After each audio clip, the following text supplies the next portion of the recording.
Why it is time to recalibrate travel within the concept of the equation for travel risk management.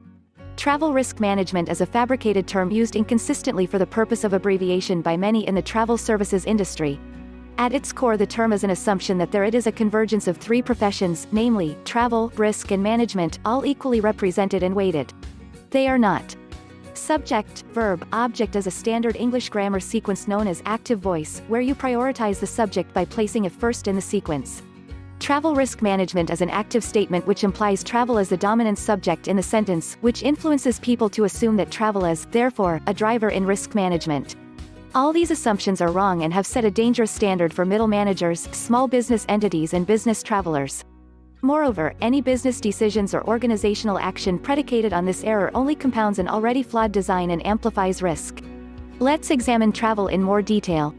Travel is an age-old word used for hundreds of years, most typically associated with personal and leisure travel, especially those that could afford it.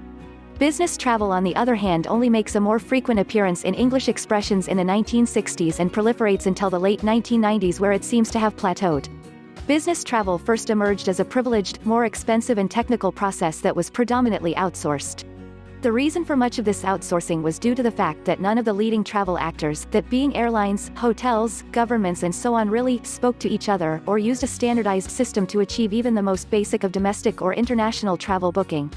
Today, much of the travel process is technology-based or automated, except where poor technology and system integrations still exist.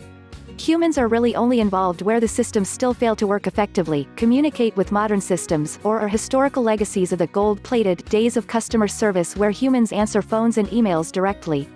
If you look at retail and leisure travel, only the really inexperienced and elderly tend to use travel agents anymore, with the exception of the very wealthy.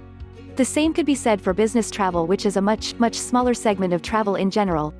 Nowhere in this evolution can you observe contemporary and qualified risk management. Enterprise risk management is a holistic approach to the analysis and management of risk that has grown in maturity in the past decade. There is a danger that if risk is not addressed in a holistic manner by the board, larger risks which are hard to define, such as corporate reputation, will not be properly addressed, note Merna and Al-Thani in their comprehensive book titled Corporate Risk Management, on page 63. In other words, leaving separate business entities, departments or disciplines to manage risk on behalf of the company is a thing of the past, with good reason. It is important that companies understand that risk management is not an add-on but an integral part of the business, the authors note on page 62.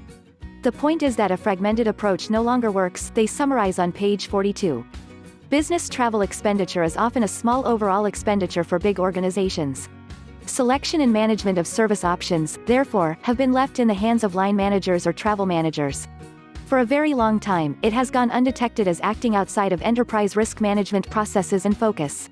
Smaller businesses have followed big business into this unique management process, assuming it was inclusive of risk mitigation. All they have done is compound the original errors to become a universal system of errors. The travel component of business travel is all too often a tiny part of the overall activity, especially once the bookings have been made and flights completed.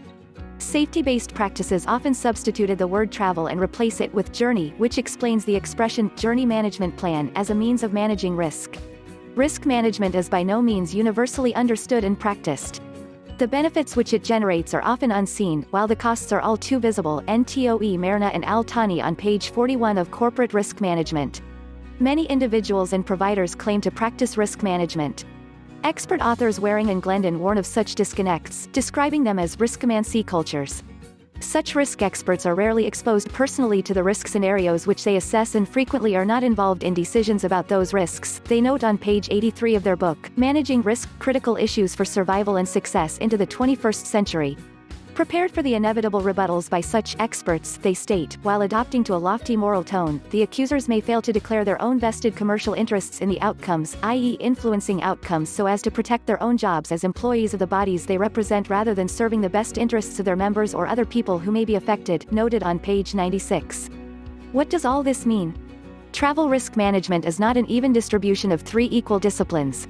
Travel is not the dominant player in the equation, and risk management must be part of an enterprise process, not a series of independent disciplines and practices. If you would like to know more about the science of risk management and how travel is a smaller part of overall enterprise risk management, contact us at www.intelligenttravel.com.au. A balance of risk and opportunity, in favor of opportunity and away from risk.